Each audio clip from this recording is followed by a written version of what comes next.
Welcome to another episode of Talking College Football with JJ Kitchen. Of course, I'm your host, JJ Kitchen. Guys, the bye week is over, and it's Pitt, North Carolina, down in Chapel Hill. And Pitt's going on down at Chapel Hill to find its first ever victory in Chapel Hill, as currently Pitt's 0-7 all time in Chapel Hill. So it'll be interesting to see this week. We'll break down the game here today. It's going to be certainly an interesting matchup. Some really good players that are in this football game, but a really good opportunity for Pitt to go really 5-0 for the first time since in the 1980s. It's going to be really interesting to see what Pitt can do. Obviously, as you guys know, that the show is sponsored by Colonial Beer, located at 4986 Library Road in Bethel Park, PA, 15102. Again, guys, tremendous people, small business, but run by two great Pitt men who have a major selection, do a great job with customer service. Between your heavier beers, your lighter beers, your IPAs, plenty of different selections you currently have in there. Obviously, the game's away this week. If you ever do have a tailgate, make sure you go see them with the plenty of selections they have. Or if you're having a home get-together, go see my friends at Colonial Beer. Obviously, when you're in there, get the Icy Light Pitt beer can, but also, too, get the Fake Slide Pilsner, which also helps support paying the players at the University of Pittsburgh and also helps support Alliance 412, which is a preferred collective of the University of Pittsburgh. Again, guys, go see my friends at Colonial Beer, located at 4986 Library Road in Bethel Park, PA, 15102. The show is also sponsored by a new sponsor, a really great friend of mine, a guy who is just incredible all around. Thompson Law Group with Brian Thompson. Call them at 724-799-8404 or visit them at thompsonattorney.com. Obviously, too, right now, obviously, people looking for numerous situations people get involved with. Right now, with many people struggling with the economy and rising costs, they're helping many people and businesses with their debts, and they're offering free telephone consultations to assess all the options available to those who are struggling, no matter the type of amount of debt. Again, guys, you can reach them at 724-799-8404. But also, go check them out at thompsonattorney.com. Again, I use Brian Thompson for personal situations for myself, a guy who is tremendous from top to bottom, does a tremendous amount of work in terms of the community, has a great family, but also, too, is a Pitt man. Anytime you can really work with a Pitt man, you're getting a good individual. But Brian does a great work overall in the community. But too, he's a dear friend of mine and a guy that I truly trust. And when you look at a lot of the law firms, when you go from top to bottom, the law firms, you see the bigger ones, they don't treat people like individuals. They treat them as a number. At Thompson Law Group with Brian, you're going to be treated as a person. And it matters about the results that you get to find really the selective results that you need. Finding a way to win and getting the results that you need to really fill out the places where you need help in your life. Again, Brian is truly the best. He will get you the results that you need. Again, call him at 724-799-8404. And also visit them at thompsonattorney.com. Guys, again, the show today is a good one. We have ourselves a preview. Again, week 6.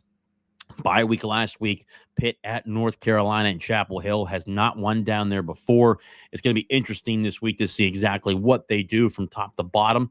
But one of the things I wanted to bring up first is obviously the news that was really dropped today that Rodney Hammond is now eligible. We talked about that. We had a live stream earlier on. It was really good conversation from top to bottom. Obviously, it's great to have him back. But also, too, while we're at it, we're actually going to share my screen here and listen to Pat Narduzzi talk about how, for instance, the overall Thursday press conference, which, again, is a great listen to. We'll not listen to the whole thing, but just a little bit of a highlight from what we've seen and what he talks about here as why it's important that, one, Rodney Hammond's back, but also, two, it's pretty good to have him back on the roster, but what they're looking for this week. Obviously, also inside the Panthers, they had it on their website. I saw that here on YouTube, but here's take a listen. Game 5. I feel like our guys are nice and fresh going into the game. And we got some work in last week. Got some good work in this week as well.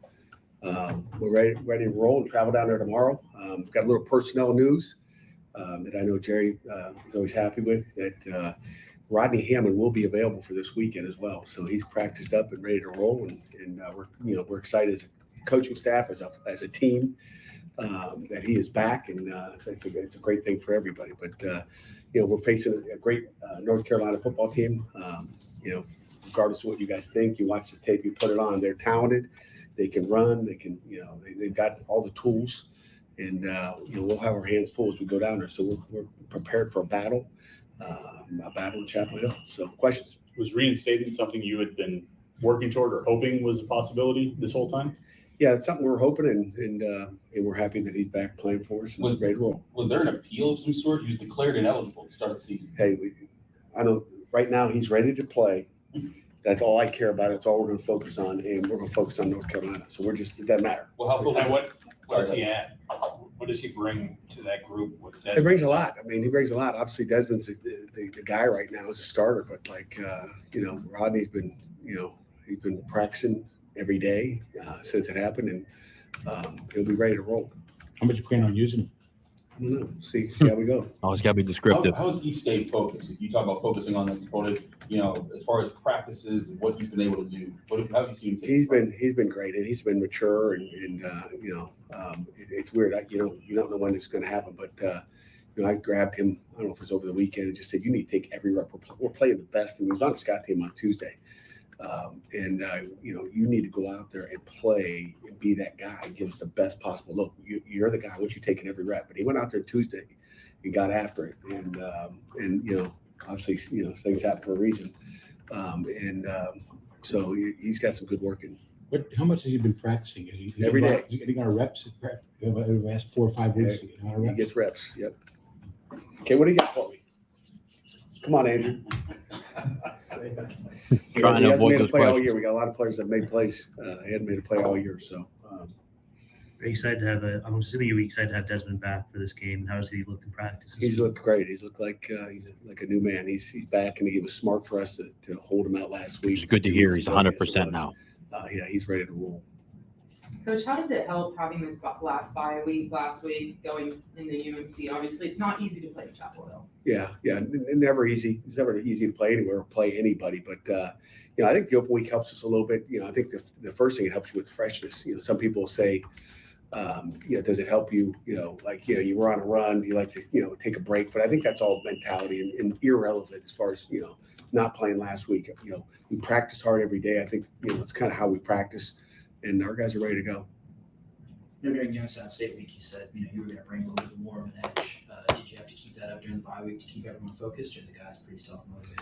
I think they're self-motivated. I think they know what's in front of them, Which is huge. Staying focused even after a bye week. Edge somehow, some way. So we'll have an edge going down there and a chip on our shoulders like we should, because we haven't really done anything yet. I mean, what have we done? So 2019 was the first time Pitt beat Carolina since joining the ACC. And I remember leading up to that year, the players felt a certain way about it. They were frustrated by having played Carolina and lost year after year. Do you sense from the players that they still have a certain kind of feeling about North Carolina? Not really. I mean, it's another opponent. What's happened in the past is irrelevant, whether it's a win here at home or a win there. It doesn't really matter. I mean, everything in the past is irrelevant. And I think that's the important thing to take. It doesn't matter. This is, a 2024 team. We can't compare 24 to 23 or to 22 or 21 or 18. It doesn't really matter. I mean, all the focus is on this game, this team, and what we, present as we go down there. North Carolina's always been a good team since I've been here. They've had talented quarterbacks from Sam Howell to Trubisky to May. I mean, Yeah, they've actually had a lot of good quarterbacks. Mitch Trubisky, all over the place. Sam Howell, then Drake May. That left guard spot, Ryan and Jason have played there a little bit. What have you seen from both of those guys, good and bad? I think Jason done a great job filling in for Ryan. So we're excited about what he's done, and it's a next man up mentality, and kind of see what happens on Saturday. Pat Corey told us about, you guys are really emphasizing tackling drills against Hampton. How valuable gang tackling? How big is that going to be on Saturday? It's going to be big. I mean, they want to run the ball, and again, trust me, they know what we look like on defense and our structure of our defense, so they're going to throw the ball. And so it won't be just a run fest where they're just ramming him up in there in the bad boxes. They'll pick their poison. They'll have RPOs, and they can do it all. So, but it doesn't matter tackling on him. He's a 220-pound back. You don't see many of those. Kind of reminds me of the Kiner kid from Cincinnati. He's physical, and we got to get him on the ground, and that's the most important thing. is tackling. So we just emphasize a little more, but we can emphasize tackling, every week. They don't have a quarterback like May or Trubisky anymore, but have they changed their philosophy a little bit? Well, they've Seen a got lot of different that coordinator. change? I mean, Chip Lindsey's your coordinator now compared to Paul Longo before that. And, I don't remember before that. Chip But, Lindsey's pretty good the still. philosophy's no different. I think that kind of suffices that. Overall, though, when you look at this team from a perspective of what they look like in terms of the bye week, that's what I want to see. How does Pitt respond after a bye week? That's what I'm really looking for. But also, too, you had the time off. I want to see, first off, number one, I want to see this Pitt defensive line play a full game. And what I mean by a full game is this. We talked about previously how Pitt's defensive line will consistently get pressure. They'll be in the backfield. Nate Matlack, we've talked about his numbers and how he's had production in the backfield where he's created pressure. But finishing the play, making the tackle, if you have a chance for a sack, get a sack. Obviously, Pitt didn't have any sacks 2 weeks ago against Youngstown State. They were getting the ball out very quickly, especially, too, when I was rewatching the tape. It was pretty evident that, one, they were getting the ball out pretty quickly. So it's hard to get a sack when you're doing that and you're running 2-yard routes. You're running a lot of flat routes, curl routes, quick slants. You're really running a quick game for a lot of the time. And then also, too, trying to establish the run, which they were never able to do. But overall, I want to see this defensive line play a full game. Also, I want to see this offensive line rebound to where it's a full game again. To where, you saw the offensive line against Youngstown State do a really good job, but it's Youngstown State. I want to see a Power 4 opponent like North Carolina where Pitt comes out and really establishes the line of scrimmage, whether it's running the football through pass protection. I want to see this team play at a high level. I want to see Ryan Bayer, who obviously has the most pancakes on the team right now. I want to see him get back to the level that he was previously last year with pass protection. The same thing goes for Branson Taylor. It'll be exciting to see if Ryan Jacoby's healthy. From what I understand, he should be healthy. He should be starting at left guard. If not, Jason Collier will be there. And obviously, Lyndon Cooper at the center position. You still have Terrence Moore who can rotate in there. Jackson Brown's back to 100%. He can play in the guards or the tackle positions. More of a tackle in nature, but can certainly play guard. You saw him play against the Youngstown State Penguins as well. So overall, those are just some of the things that I want to see coming out of the bye week. And also, too, again, just stopping the run. I want to see this team against an Omarion Hampton, as you heard Pat Narduzzi recently just talk right there. Omarion Hampton is going to be the best running back that I think Pitt faces all year long. I think he's that good of a running back. Again, 220 pounds, bigger running back, really almost like the James Connors or the Quadri Olisons or the Darren Halls that we recently had in the past. You're going to see with Omarion Hampton. And you look and you go into a lot of the numbers here. Against North Carolina versus Duke last year, Jacoby Criswell is now the starting quarterback at North Carolina. Obviously, their third-string quarterback. Their first two guys obviously got hurt. He's had good moments, but he's also had bad moments. You look in the past 2 weeks, obviously, North Carolina started off hot. They beat Minnesota out of the Big Ten to start the year off. It wasn't, the prettiest game in the world. It was actually kind of bad. But they were able to still pull out a victory against Minnesota. But Jacoby Criswell was last week against Duke after they lost 70-50 against James Madison, and then they lost a 20-point lead against the Duke Blue Devils last week, losing the game 21-20. Jacoby Criswell was 21 of 39, almost really 50%. 251 yards passing, 2 touchdowns, 1 interception. The one thing that's been very noticeable with him that you're going to see in this game where Pitt's defense should take advantage of it. I think Pitt's defense has done a good job, especially throughout the season so far, creating turnovers. He's a guy that's going to be throwing the ball into tight spaces and trying to really fit that ball into a place where he shouldn't be. Pitt should have themselves a day in terms of trying to get interception or a turnover. On the back end, B.J. O'Brien will not be starting the game this week because, one, he's out for the first half because of a targeting penalty that he took in the second half against the Youngstown State Penguins. So obviously it'll be Javon McIntyre, Donovan McMillan, who will be starting the game. And then Cruz Brookins really getting a long period, extended time in the first half. I expect him to really step up and take a very high initiative to where he's going to get a lot more snaps this year. He did a really good job in the spring, same thing in the fall. And then he's obviously already has an interception this year against West Virginia. I really do think he's an opportunity to get another one here against North Carolina with the rate that this team turns the ball over. Obviously, too, here, when it comes to running the football against Duke, Amari and Hampton, again, their starting running back, had 29 carries for 103 yards. The 3.6 average. So, I mean, it's a little over 3.5, will get you first down for if you run the ball 3 times in a row. But he's a very big back. They're going to try to, give him the ball in numerous amounts of times. If you watch Pitt's tape, their defense is built on stopping the run, but it has not been as effective this year. I think they've done a good job where, they might have 5 great plays in a row. They stop the run, but there's that one chunk play where it picks up 5, 10, 15 yards, which has really led to the rushing game, really collecting those bigger rushing amounts in a lot of these games. But Amari and Hampton, the best back we'll face this year, he's going to get his touches, that's for sure. And then Jacoby Criswell will certainly pass the ball with Chip Lindsey as the offensive coordinator. Heck, last week they were in the lead most of the game. Heck, he still threw 39 times. The same thing goes to the wide receiving crew. Obviously, they had J.J. Jones, 5 receptions for 89 yards and a touchdown. Amari and Hampton had 4 catches. Kobe Pazor had 3 catches for 34 yards. Brian Nesbitt had a touchdown. Those are guys to watch in terms of the wide receiver game. And then on defense, you look at North Carolina, they were struggling, obviously, against James Madison. They did well against Minnesota. But you see in this game where they really came back in the second half, Malik Murphy, the redshirt freshman, transfer from Texas, was 15 of 34, under 50%. Obviously, he did not have a good game. I think he's got a lot of stuff to work on, but still the Duke Blue Devils are, 5-0 and 1-0 in the conference at this point. 15 of 34, 209 yards passing, 6.1 average, 1 touchdown, no interceptions. And then obviously, too, without, giving up 209 yards of passing, North Carolina's rushing attack in terms of rush defense is bad. Against Duke, Star Thomas was the starting running back for Duke, ran the ball 30 times for 166 yards. It's a 5.5 average, had 1 touchdown as well. Peyton Jones had 6 carries for 43 yards and a touchdown. Overall, Duke ran for 185 yards rushing.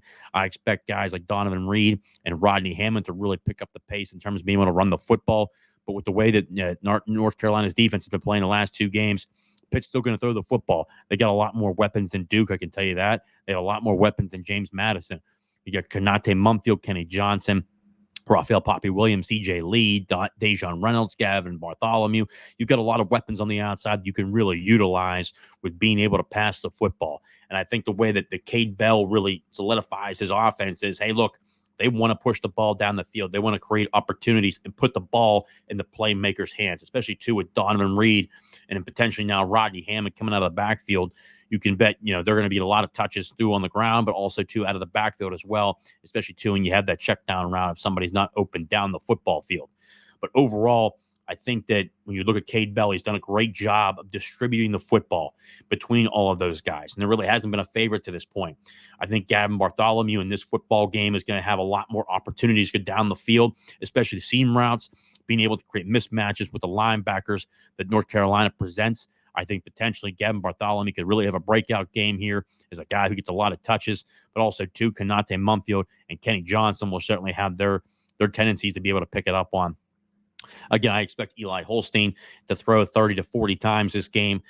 With the amount of times, the amount of plays that this offense gets because of how fast they play, I expect them to get a lot of touches and a lot of plays in this game. Overall, I think that the defense, with having a week off, getting guys healthy. Also, I expect Sean Fitzsimmons, the defensive tackle who's been out the last 4 weeks, technically 5 weeks now with the off week and in the fall camp. I expect Sean Fitzsimmons to start or play this week. We'll see how he looked in practice, depending upon if he starts or not. But overall, he's going to continue to get a lot of time as the season goes on, and I expect him to earn a starting position again once he's back and he gets more repetitions. But overall, I think at this point, you have to look at the Pitt defensive line. As Nick James is, the transfer 4-star defensive tackle from Indiana is currently your best defensive tackle. I think he'll be a starter again on the weekend. Now, Nakai Johnson, Pat Narduzzi actually talked about in that Thursday press conference. He's a guy that can certainly play at the next level and what he's able to do, but we got to see it on a consistent basis. You have to show it just every single play, not 3 plays in a row, then take a play off or 2 plays off. We want to see full tilt, 5 plays in a row. And so you look at the overall defensive tackle room, Nick James, Nakai Johnson, Sean Fitzsimmons.